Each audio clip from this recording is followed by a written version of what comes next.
I've been hiking since I was a kid, and I thought I knew the Cascade Ridge Trail better than my own street. That October afternoon taught me that confidence can be dangerous when the sun sets early and the fog rolls in thick. It was a Thursday, late afternoon, and I had maybe 2 hours of decent light left. The parking lot was empty, except for my car, which should have been my first warning. October in the mountains means most people finish their hikes by noon, but I had taken a half day from work, and I was determined to make it to the overlook before the weekend crowds arrived.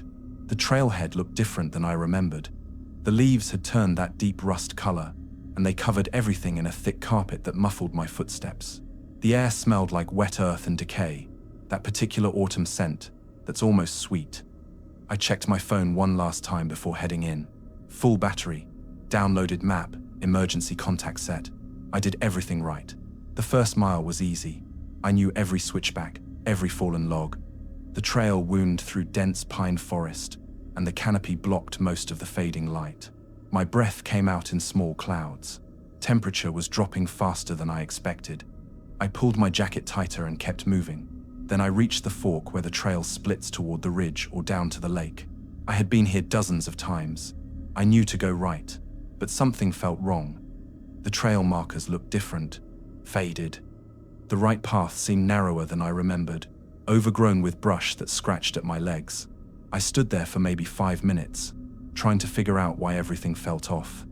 The wind had picked up, and it made this low whistling sound through the bare branches. I told myself it was just the season. Everything looks different in fall. Trees lose their leaves. Landmarks change. I went right. 20 minutes later, I knew I had made a mistake. The trail was too steep, too rocky. I didn't recognize any of the terrain. I stopped and checked my downloaded map, but my location pin was jumping around, unable to get a clear signal under the thick canopy. I could see the general area, but not my exact position. That's when I heard the footsteps behind me. Not loud, not close. Just the distinct crunch of boots on leaves, keeping pace with me about 50 yards back. I turned around and called out, asking if someone was there. My voice sounded thin in the dense forest. No response. Just that steady crunch, crunch, crunch. I started walking faster. The footsteps matched my pace. I slowed down. They slowed down. My heart was hammering now, and I could feel sweat on my back despite the cold. I told myself it was another hiker, someone who didn't want to pass me on the narrow trail. But something about the rhythm felt wrong, too deliberate, too synchronized with my movements. The trail got narrower, branches closed in on both sides, and I had to push through them. My jacket snagged on thorns. I could see fog rolling in below me, filling the valley like milk poured into a bowl. The light was dying fast now, that quick autumn darkness that comes all at once. I stopped at a wider section of trail and stepped off to the side, pressing my back against a large boulder. I wanted whoever was behind me to pass. I wanted to see them. I waited there, controlling my breathing, listening. The footsteps stopped. Complete silence. Even the wind had died down. I counted to 60 in my head. Nothing. I called out again, saying I could hear someone back there. My voice cracked a little. Still nothing. I pulled out my phone. Still no signal. The battery had dropped to 60%, even though I had barely used it. I turned on my flashlight and shined it back down the trail. Empty. Just fog creeping between the trees and that carpet of dead leaves. I decided to keep moving, but now I walked in complete silence, trying not to make a sound. Every few steps, I would stop and listen. And every time I stopped, I would hear it. Again after a few seconds. Those footsteps. Always the same distance behind me. Never getting closer. Never falling back. The trail started to descend sharply. I didn't remember any descent near the ridge overlook. I should have been going up. My hands were shaking as I checked the map again. The pin showed me somewhere completely off trail, but that was impossible. I had been following the path the whole time. Then I saw the marker, a small wooden sign, half covered in moss. It said, Ridge Trail, with an arrow pointing back the way I had come.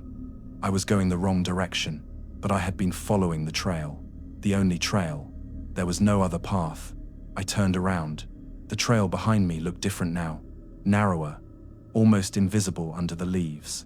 And those footsteps had stopped again. I made a decision. I left the trail.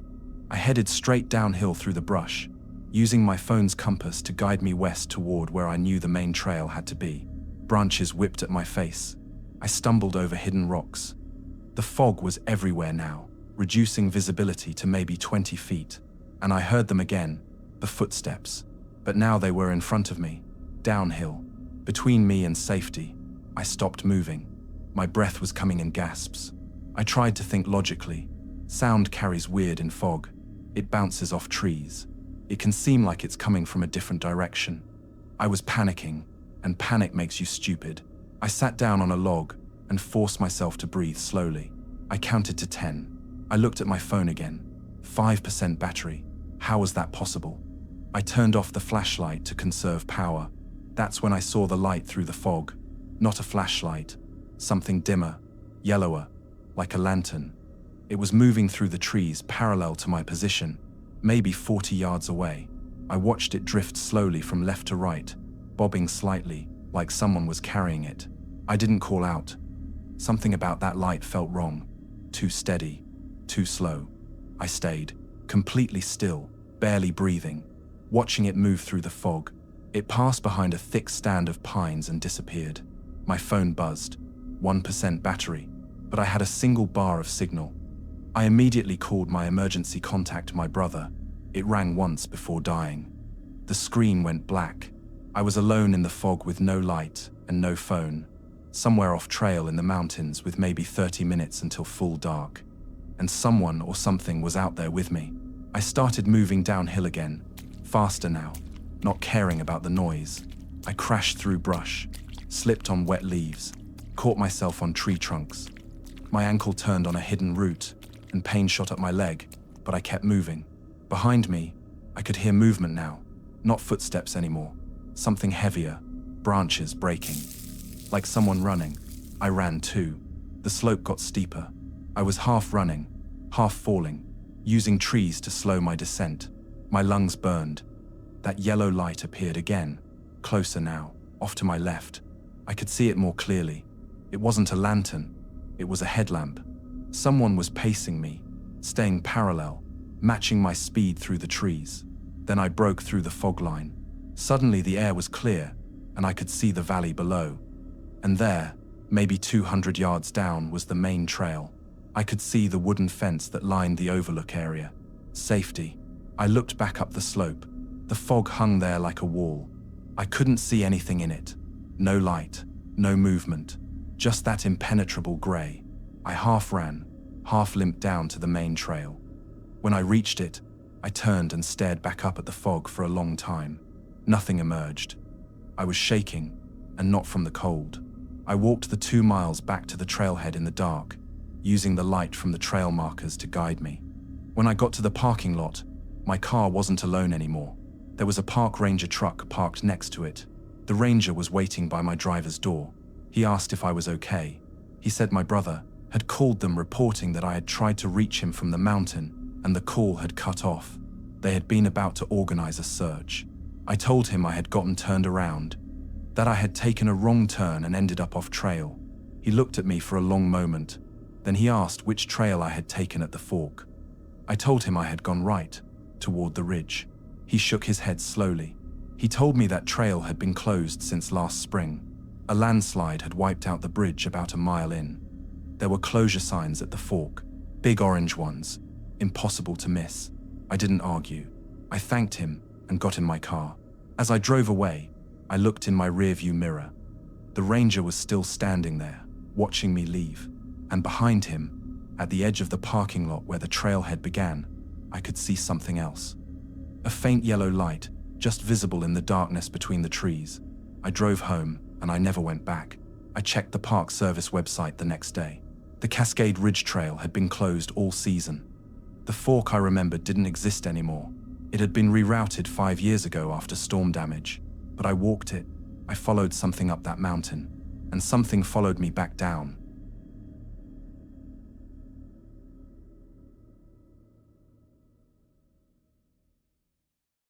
I usually hike alone, but that November, my girlfriend convinced me to try the Mount Greylock Trail together. She wasn't an experienced hiker, and I agreed on the condition that we would start early and stick to the main route. The forecast called for clear skies and cold temperatures, perfect autumn hiking weather. We arrived at the parking area just after dawn. The lot was about half full, which surprised me for a weekday. Most of the cars looked like they had been there overnight, probably people who had camped at the summit. We geared up and hit the trail by 7:30. The path wound through hardwood forest, and most of the leaves had already fallen. Everything was grey and brown, that dead look November has right before winter. Our breath fogged in the cold air. Sarah kept a good pace for the first hour, and I was impressed. She had been training. We passed a few people coming down who had clearly summited for sunrise. They all looked tired but happy. One older guy told us the view from the top was incredible, crystal clear in every direction. We thanked him and kept climbing.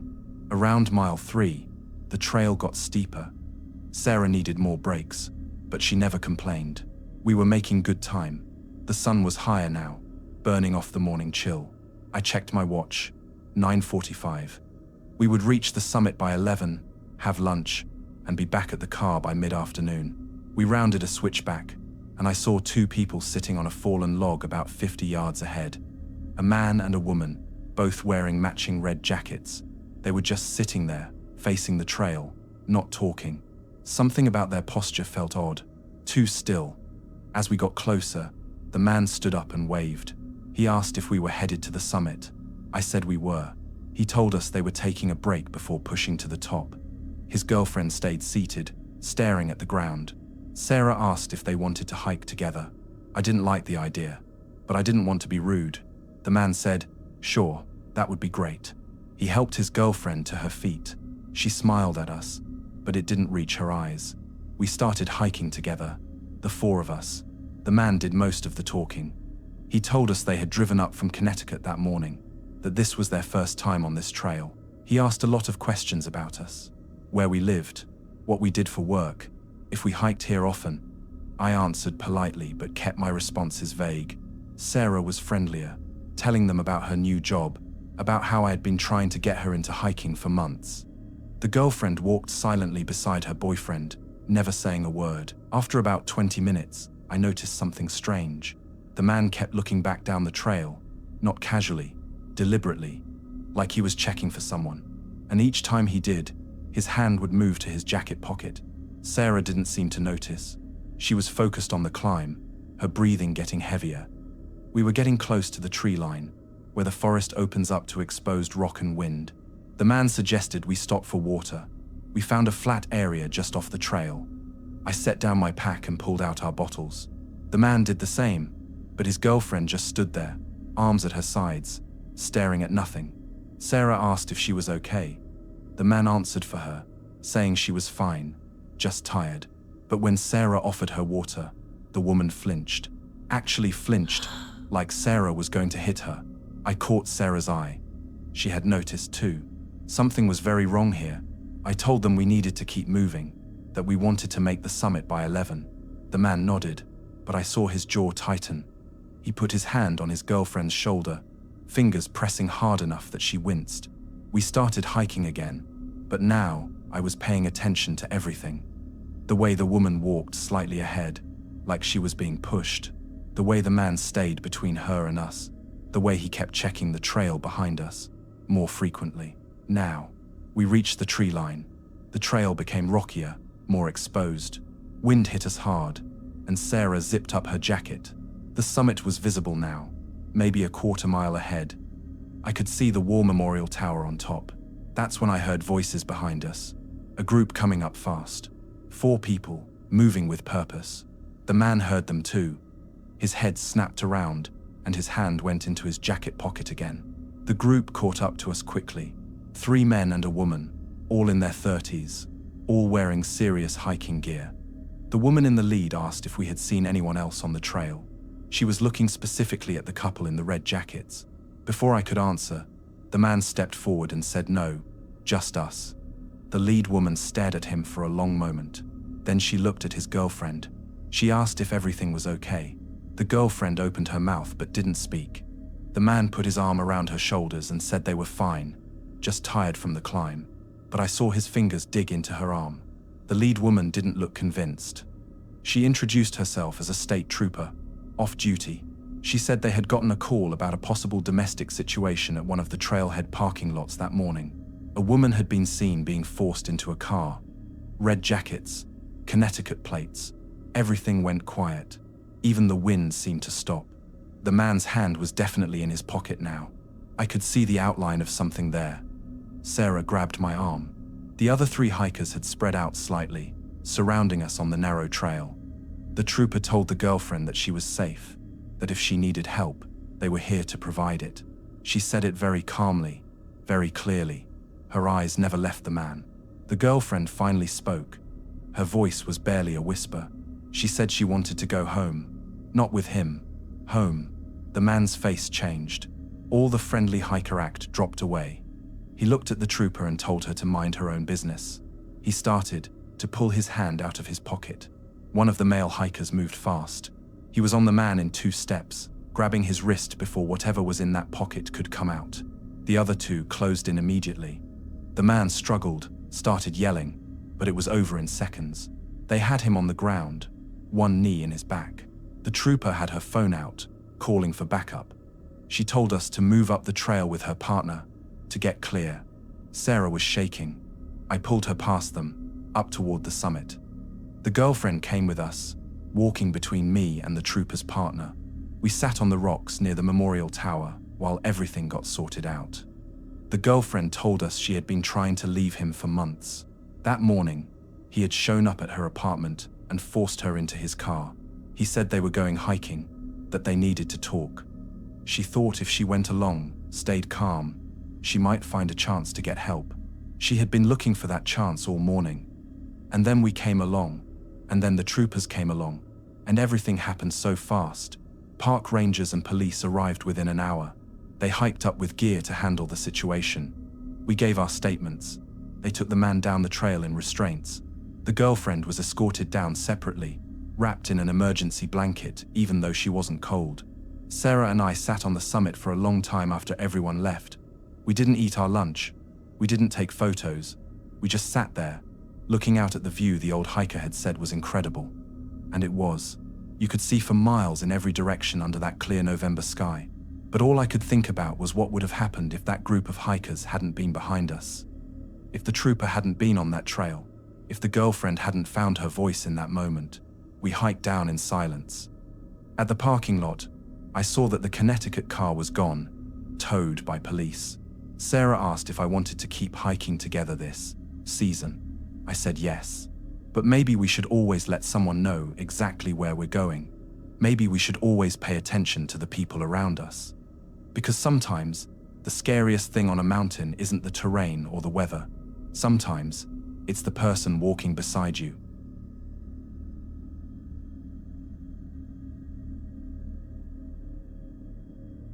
My brother and I started hiking the Appalachian Trail section near our town every October for the past 6 years. It was tradition. Same weekend every year, same 15-mile loop, same campsite. We knew that trail better than most people know their commute. That year felt different from the start. The autumn had been unusually warm, and the leaves were late turning. By mid-October, they were finally falling in heavy blankets, covering the trail so thick you couldn't see the ground. Every step was blind. You couldn't tell if you were stepping on solid earth, or a hidden root, or a rock. We started at noon on Saturday. The parking lot had maybe 3 other cars, which was normal for that section. It's not a popular spot because the views are mediocre and the terrain is challenging, but we liked it because it meant solitude. The first 5 miles went smooth. We fell into our usual rhythm, my brother leading, me following about 10 feet back. We didn't talk much. We never did. That was part of why we liked these trips. No pressure to fill the silence. Around mile 6, we stopped for water at a creek crossing. The water was running low because of the dry September, just a trickle between rocks. I was refilling my bottle when my brother called me over. He was standing about 20 yards upstream, looking down at something in the leaves. When I got there, I saw what he was staring at. Boot prints. Fresh ones.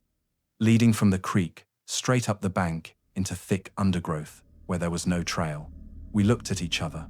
boot prints weren't unusual, but these were odd because they only went one direction, into the forest, no prints coming back out, and they were fresh enough that the leaves pressed down hadn't sprung back yet. My brother suggested we keep moving. I agreed. We crossed the creek and continued on the main trail, but something about those prints stuck with me. The tread pattern had been unusual, heavy, deliberate.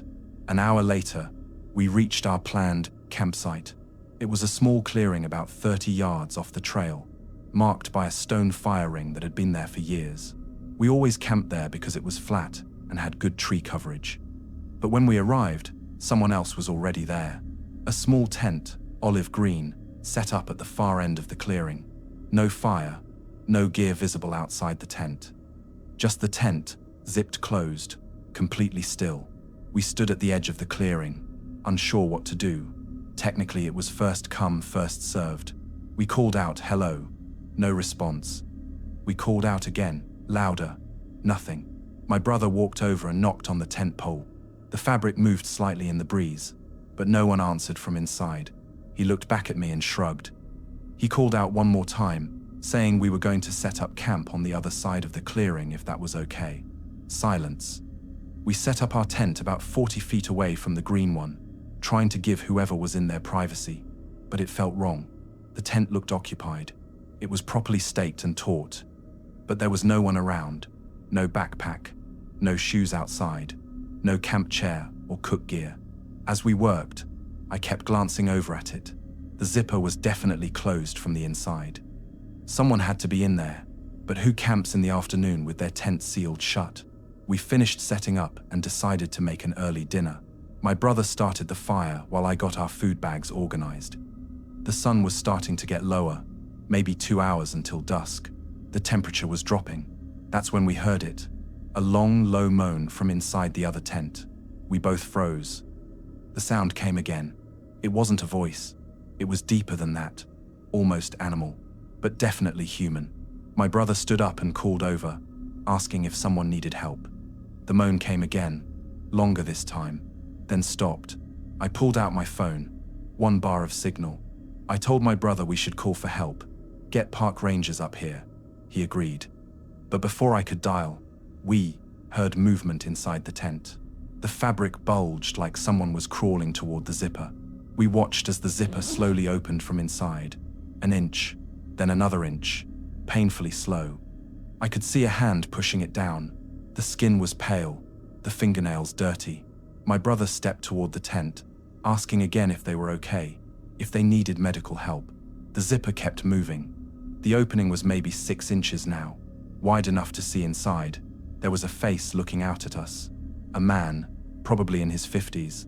His skin was grey. His eyes were unfocused. He opened his mouth like he was trying to speak, but only that moan came out. My brother reached for him, asking what was wrong. The man's hand shot out and grabbed my brother's wrist. His grip was weak, trembling. He pulled slightly, trying to draw my brother closer to the tent. I moved forward to help, and that's when I smelled it. Something wrong. Something chemical and sweet at the same time. It was coming from inside the tent. My brother pulled back, gently removing the man's hand from his wrist. He asked me to call 911 immediately. I dialed, and after a few rings, I got through. I told the operator we had found someone on the trail who appeared to be in medical distress, that we needed emergency services. The operator asked for our location. I gave her the trail coordinates and campsite information. She said it would take at least 90 minutes to get personnel to us, that we were in a difficult access area. She asked me to describe the person's condition. I looked at the man. He was still at the tent opening, his head now slumped against the fabric. I told the operator he appeared confused, unable to speak properly, possible hypothermia or drug reaction. She asked if he was bleeding, if he had any visible injuries. I couldn't see any. She told us not to move him, to keep him warm, and to stay on the line. But my phone battery was at 20%. I told her we would have to hang up to conserve power, but would call back if the situation changed. She made me promise to monitor him and call immediately if he deteriorated. After I hung up, my brother and I discussed what to do. The man hadn't moved. We couldn't just stand there for 90 minutes. My brother decided to carefully unzip the tent fully to see if we could figure out what was wrong. He opened it slowly. The smell got stronger. Inside, the tent was almost empty. A sleeping bag, bunched up in the corner, a small backpack, and dozens of empty pill bottles, orange prescription bottles, scattered across the tent floor. My brother turned pale. He told me to call 911 back immediately. I did, and when the operator answered, I told her we had found evidence of a possible overdose. Multiple empty medication bottles. She asked for the names on the bottles. My brother read them out to her. Opioid painkillers, all prescribed to the man lying in front of us, all dated from 3 months ago. The operator's voice changed. She became very direct. She walked us through checking his breathing, his pulse. He was alive but barely responsive. She told us to keep him awake if possible, to talk to him, to keep him engaged until help arrived. We spent the next hour and a half trying to do that. We asked him his name, where he was from, why he was out here. He couldn't answer. Sometimes his eyes would focus on us for a moment, then drift away. Sometimes he would make that moaning sound. Mostly he was just silent. As the sun set, we used our headlamps to keep light on him. We moved our sleeping bags over to create a windbreak. We shared our water with him, and we waited. The rescue team arrived just after dark. 2 park rangers and a paramedic, hiking in with a portable stretcher and medical gear. They took over immediately, checking vitals, starting an IV, asking us questions about when we found him and what condition he was in. The lead ranger asked us to pack up our stuff and hike out with them. They would need our official findings, statements, and the campsite was now part of an incident scene. We packed quickly and followed them back down the trail. The hike out took 3 hours. They had to move slowly with the stretcher. The man was strapped in, covered in emergency blankets, an oxygen mask on his face. I walked behind them, watching the back of his head in the beam of my headlamp, wondering what had brought him to that tent with those pills. At the trailhead, there was an ambulance waiting. They loaded him in and left immediately. A state police officer took our statements. She told us the man would likely survive, that we had found him in time. She thanked us and said we could go. My brother and I sat in my truck for a long time before starting the drive home. We didn't talk about what had happened. We didn't talk about the fact that we had almost turned around at the creek when we saw the campsite was occupied. We didn't talk about how close it had been. We never went back to that spot. We found a new section of trail for our October tradition, but sometimes I think about him, about what made him hike 8 miles into the woods with all those pills, about whether he had wanted to be found or whether he had chosen that place specifically because he thought no one would come. And I think about those boot prints at the creek, leading into the undergrowth with no return trail, and I wonder if there are others out there. People who walked into the autumn forest and never walked back out. People we haven't found yet, covered by leaves in places where no one looks.